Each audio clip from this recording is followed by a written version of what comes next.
Oh, Deej. Good to see you. It's only day one. I know. It feels like it's day 1.5 million. Yeah. I was up pretty late last night. Were you? Were you partying, though? We were partying. Why am I? What's happening? What's happening to me? Jeez Louise. It's like a work vacation.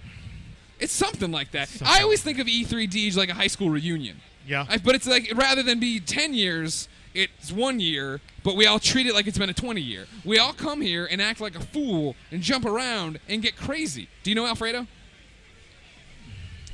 Good to see you. Good to I assume that you haven't met him before. No.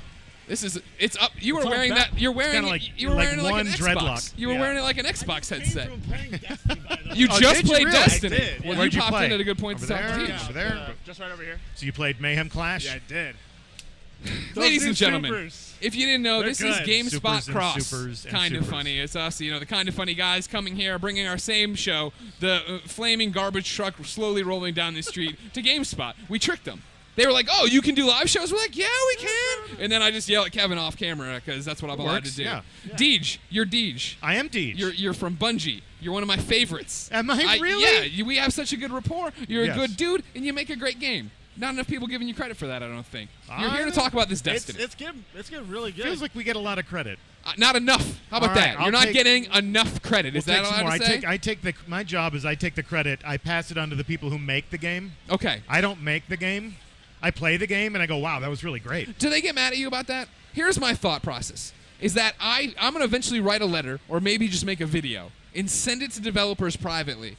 Because I feel bad that I am, quote-unquote, internet famous, but I'm famous for talking about what you guys make. Sure. And so you're famous for talking on behalf of those guys. And so, there's hundreds of people whose work have gone into this game, Yeah. but when something's right or something's wrong, you're the guy. They're like, "What the hell, Deej?" Sure. very I'd true. say I'm notorious more than famous. Notorious, oh. And it's Infamous. it's a job we try to balance it.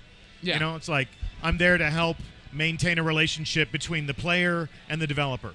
So it's really about the players of Destiny understanding who works at Bungie, what their vibe is like, how we collaborate together, how we Yeah. bring together technology and art and imagination to create awesome experiences for them to enjoy. And it's not about taking the credit. It's not about, my own personal opinions about the game. It's about making sure that the player feedback reaches the developers and that the developer insights and philosophies reach the player. Yeah. And that's really what we try to do on Bungie.net.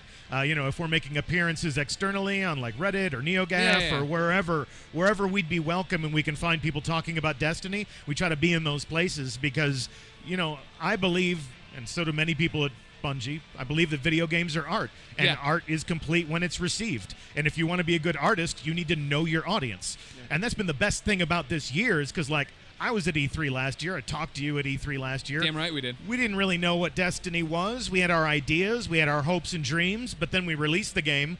We opened this brave new world. Millions of fans rush in there. They collide with each other. They have a great time. They raid. They battle each other in the Crucible, which you just did. That they do. Now we know who plays this game. Now we can talk to them about that. We Yeah. can iterate on it based on their feedback. So since last September, we've had this amazing journey where we've really come to understand who the guardians of the last safe city are and to serve them, and to do right by them and Yeah. all that passion and enthusiasm. Yeah. So we're pretty happy. I mean, a question I get asked all the time is, I jumped into Destiny for the first time. It was too much of a grind for me. Is it too late to get in now? And I'm like, no, it's not. No. There's constant weekly updates. The blogs that you guys post. Yeah. And this game is constantly evolving and just gets better and better. And like Deej was saying, the feedback. I'm a person who's dumped in almost 2,000 hours into this game. God damn. And whenever you hug him.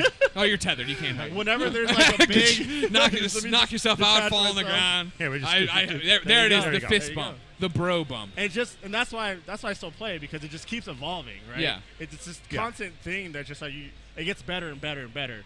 Like more vault space. Finally. So here, let's bring everybody up to speed. No. I want to know Yeah. what you guys showed this new trailer yesterday. Yeah, right. Tell me all about the new stuff. Okay, the new stuff is the Taken King. Yes. The Taken King is a major expansion to Destiny. It's how we're going to kick off the second year of Destiny. First year's been awesome. You know, we've gone on this sort of partnership with the community. They've created their own voice in the game. They've forged their own alliances. Clans have, risen and fallen. World firsters have come and gone. What's next? What is the second year of Destiny going to be like? We've got all sorts of interesting things planned, new adventures, new enemies for you to fight, new subclass for you to level up, Every single Guardian gets to sort of grasp that elusive third, power and energy in our game, It's like Arc, Solar, Void power and energy. So every single Guardian has lacked one of them, and now they just get to reach out and grab that stuff. That's nice. You're going to need these new powers and abilities because we've got a whole new suite of villains and threats for you to confront. And the Taken King is all about that. It's about Oryx, the Taken King, an ancient hive lord who's coming into our solar system to avenge the death of Crota. He's mad at you. You mad killed at Crota. He's mad at me and you. Yeah, I meant the anyone who's player. killed. I didn't mean you. He's not like I'm here for the Deej. collective we, the royal exactly, we. Exactly. Yes. And I think that's one of the interesting things, just to kind of like touch up on that. It's like my Destiny journey so far has been like, you're the Guardian, you're going in, you're cleaning up shop, right? Yeah. You're cleaning out the house. This one's like, wait, I'm being hunted? Like, what's going on here? Like, right? Like, you're no longer mad the at me, apex like, predator. Yeah, exactly. So that's been really cool. It's like to just see that. So now how did it play? Don't worry about him looking at you and judging. How did it play? I thought it was cool. I thought it was cool seeing like just small little tweaks here and there. Like the supers, like I jumped in, I was using the supers, and I was like, well, okay. It's very interesting because, like, yeah, you do get to touch up on like the different classes now. But man, it's like the Titans have like a hammer you can toss around. I was getting like 6 kills. I'm like, this is a lot of kills for a super. It was awesome though. But then you're running around the Warlock and you're like electrifying everyone, and then you have the Hunter. And the Hunters are always like very like deadly with their supers, but now they have one that's more of a support, which it didn't have before. Yeah. Right, the Titans have the bubbles and everything like that, but like they have the bow that kind of like suppresses. And the bow looked awesome. Yeah, the bow's a lot of fun, and like you said, the Hunters have always been just flat out offense. Either with the gun or the blade, and now the Hunters can kind of sort of hang back, and then put out that shadow shot, bind a whole group of teammates, on the opposing team together, so you trap the enemy team. And now they can't move and they're bound together, and then you or your entire team can move in for the kill. So the Hunter's never really been a support role, now it is. The Titan has always been up close and personal. You had to commit toe-to-toe, hand-to-hand with your enemy. You had to really risk yourself and expose yourself. Now the Titan kind of hang back with those hammers and just keep, laying siege to fortified positions. So we're giving every single Guardian a new way to fight. The Warlocks are going to get really up close and personal now. The Warlocks almost feel more like Titans. They're extremely offensive. You got that storm trance. You pull the arc energy down. It comes straight out through your fingers. You are the classic mage fantasy, but very deadly and very aggressive. Yeah. I like the class-based weapons too. It kind of feels like, I don't know, the weapons kind of have like this exotic feel, right? Like you have the Suros version of things now too. It's the small things, Craig. You know I'm well aware of the small things of this game. I want to tell you right now, anytime I start hanging out with our group of friends, eventually they start talking on a level about Destiny that I can't even hang in there with. And I appreciate that. I love that. I'm not judging it. Sure. But we went to this UFC fight a while back at Craig Baradon's apartment. And he had all his friends over there, and they started talking about all this Destiny stuff. The one guy, Miggs, is like, wait, what did you just mention? And he's like, oh, it's Destiny, don't worry. And then he immediately inflated. He's like, no, I know what you're talking about. I want to tell you right. And then they were like, how many hammers you got? Well, and they're just going back and forth, and I was like, good Lord. Not to mention that Fredo is just a god of Destiny. I mean, we had the Crota world record at one point. That's fun. Fastest completion. He's a big deal. I don't know if you're aware. We're well aware of who you are, Fredo. Are you really? That's awesome. Of course we are. Sure, Stay seated, please. Stay seated. It's okay. Hold on. Yeah, you're in no trouble. I brought up your forum post. Exactly. We will delete nothing from your inventory. All my exotics are missing. All of your exotics are safe. Now, there'll be shards by the end of the day, and you'll have nothing to spend them on. That would be the absolute worst. It's all good. It's all good. So, what does it mean for you now to start being able to meet players like him? It's awesome. It's awesome. Last year we were sort of talking in platitudes, like Destiny will have these public events and you'll have random encounters with people you'd never met and you'll coordinate with each other and throw in together to overcome this explosive event and then you'll move along on your own path. And we were trying to sort of qualify that for people, to kind of cast the dream for people. Now we are serving not sort of an audience in waiting, not a fan club, but a community, a real player community, engaged players who all have their own story to tell, who all have their own favorite memory from the game. And that is what I have been waiting to do at Bungie since like 2011. I felt like a community manager for the first time on September 9th when the game actually launched, because a community needs a place in common.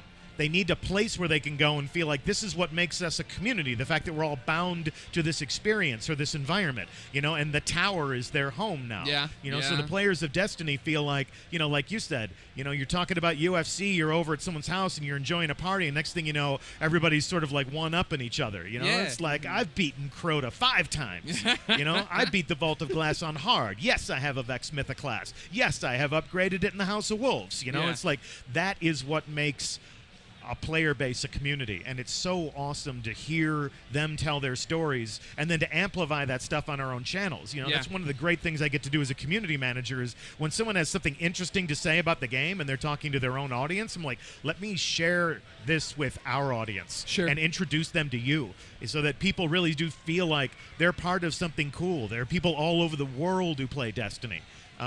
You should come to the Activision booth where we have Rift. We have the other Crucible play type on display. Yes. And the end of the line at the Activision booth is this awesome 30-minute documentary about the first year of Destiny all of the things that the community has done. It's sort of a compartmentalized experience that we've created for the people here at E3, because if you're a player of Destiny, you're not just enjoying a game in a solitary fashion. There's an entire world of people who have all done their own things and found their unique voice, created their unique hero in the game, and you share that with them. So, where's the real life Gallahorn? I saw pictures of it. That's somewhere. I want to talk about you infecting every part of my life. Today I interview Adam Boyes, and he's drinking this Diet Coke, and that's the story he leads with. Yeah. That he just went and got his photos taken with this. We actually have a locked military grade case. It says "Caution, Explosive Projectile." We actually had to ship that down here. It contains a Gallahorn T-shirt launcher. We actually had to tell our shipping company, okay, so we have a case. It says "Explosive Projectile," but it's not that. All right, and if you X-ray it, it's going to look like a Viking rocket launcher. Not that Totally. Could you just trust us that it's harmless? Not going to hurt anybody, I swear. Now we have this this compressed air T-shirt cannon. Yeah. So they're menacing people in the line over at the Activision booth with that. We bring it out every once in a while. There's only one person I trust to use it. I mean, you can hurt some people with some shirts there. You've got to keep seeing video games. Please don't go camp out at the Activision booth looking for this hammer. We can shirt you up. We can get you in the booth. You can teach people how to use the new supers. All right, now I'm using him. Kind of funny is using him as slave labor. You cannot also. Own me, I know we don't. I'm gonna free you, Fredo. God damn it! Come to the light. Come to the light, Fredo. Actually, it's a fun thing we did this year. We have, the Sony booth right over there where they're playing Mayhem Clash, and then we've got Rift. And when you wait in the line for hours or however long it takes, when you get to the end of that line and someone puts that controller in your hand, it's either a Bungie developer or a veteran from our community who has played Destiny since the alpha. And that's one of the fun. This is the fun stuff that we get to do at E3, right? Like, everything is a collaboration with our community. Yeah. So the person who's telling you, okay, hey, you're a hunter, so you're going to have the void bow, the shadow shot. Yeah. Try to bind enemies together, shoot them at groups of people. That person has raided more times than they can remember. It's not somebody that we just sort of gave a T-shirt and said, talk about Destiny for the day. These people have they've played it, they know it, they've lived it. So you can really see that, like with House of Wolves, right? Like I stream Destiny all the time. That's like my bread and butter of what I do.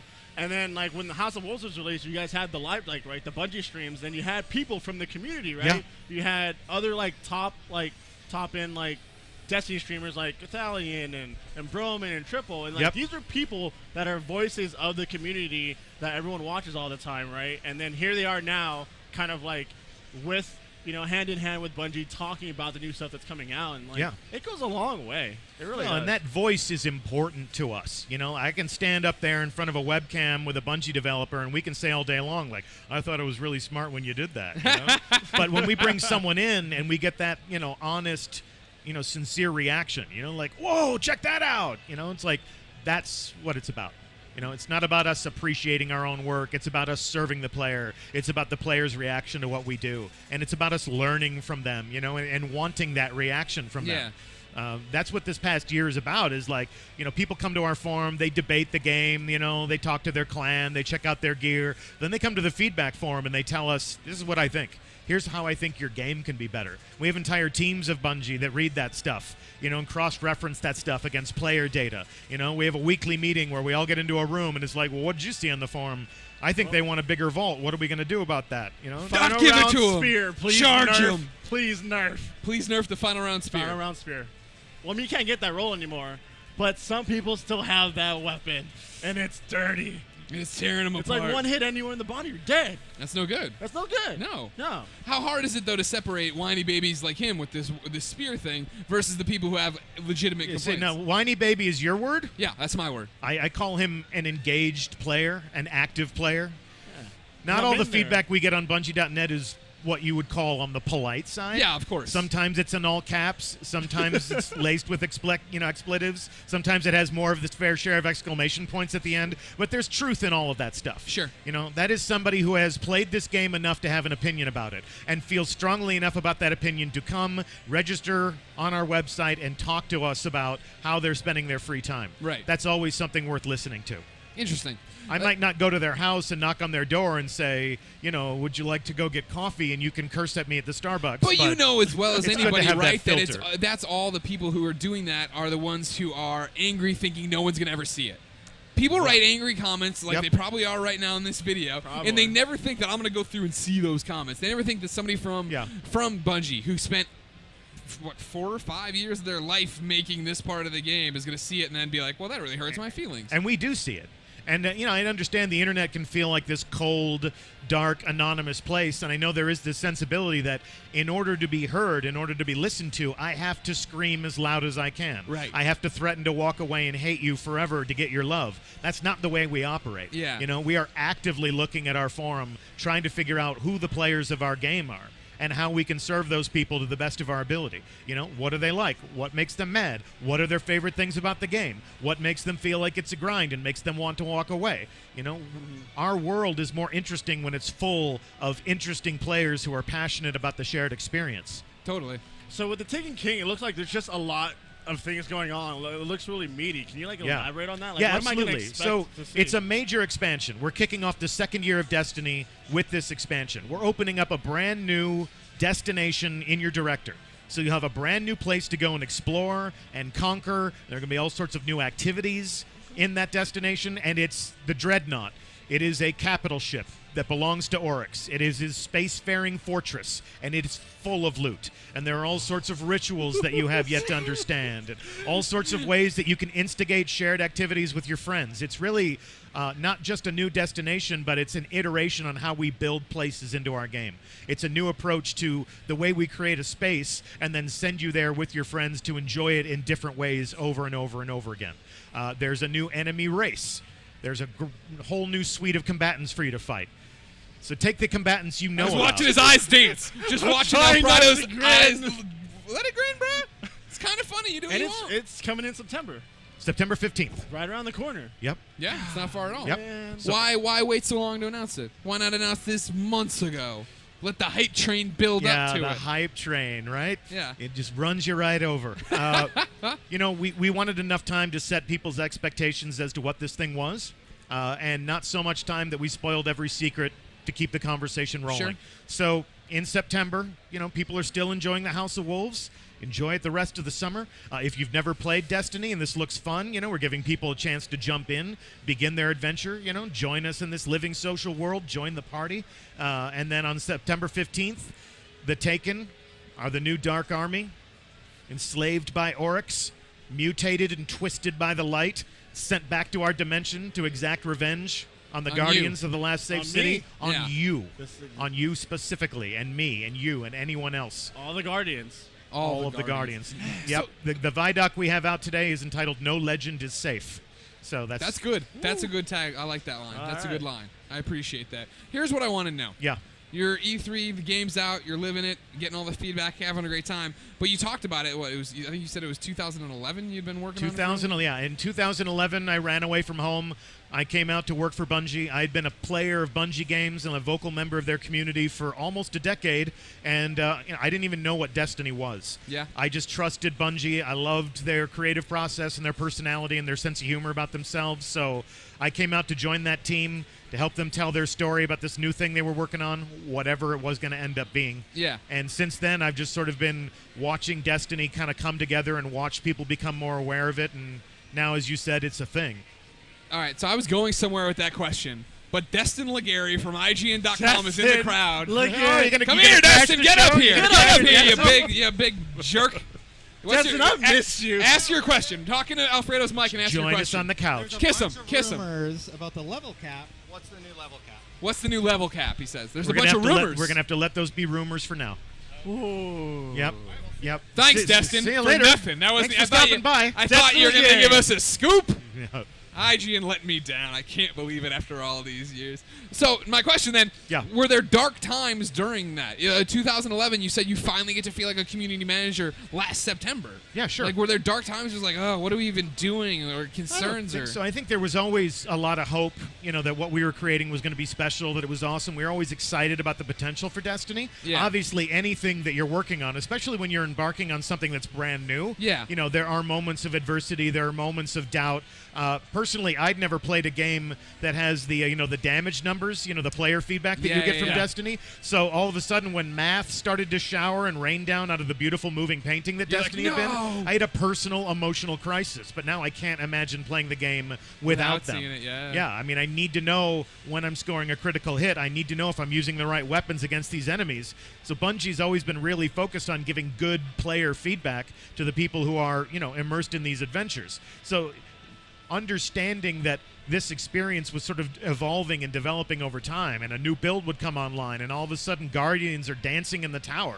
And people at Bungie are like, no, this is a hardcore fantasy about warriors. They would never dance. They would never and other dance. people are like, they would celebrate. It's a bright, hopeful future. So, Be out there just drinking their mugs. Exactly. Their grogs. Exactly. Just Yeah. another flagon, But we, it's all about a collaboration at Bungie. The creative process is just this collision of art and science, and there are all these endless debates about what's the best experience for the player, and seeing those debates happen either in conference rooms, or over email. I mean, we are fans of our own game, and we are as committed to making that experience great as anybody who would say, let me in the front door at Bungie and I will sort this out tomorrow. We are invested in this. So seeing those guys go head to head with each other, seeing these developers have, polite but very committed and impassioned arguments about what Destiny should be. I mean, being a fly on that wall, has been, it was a real treat for me. As a fan and as a player, it was a lot of fun. Deej, I love you. I love you, Thank too. you for making time to come by. Deej, Alvin, you thank two you. love each other. He loves the Finally game. It's get to great. meet Deej. Ladies and gentlemen, Destiny, The Taken King's out September 15th. Everybody get ready. Find Alfredo on Twitch. He'll be playing it.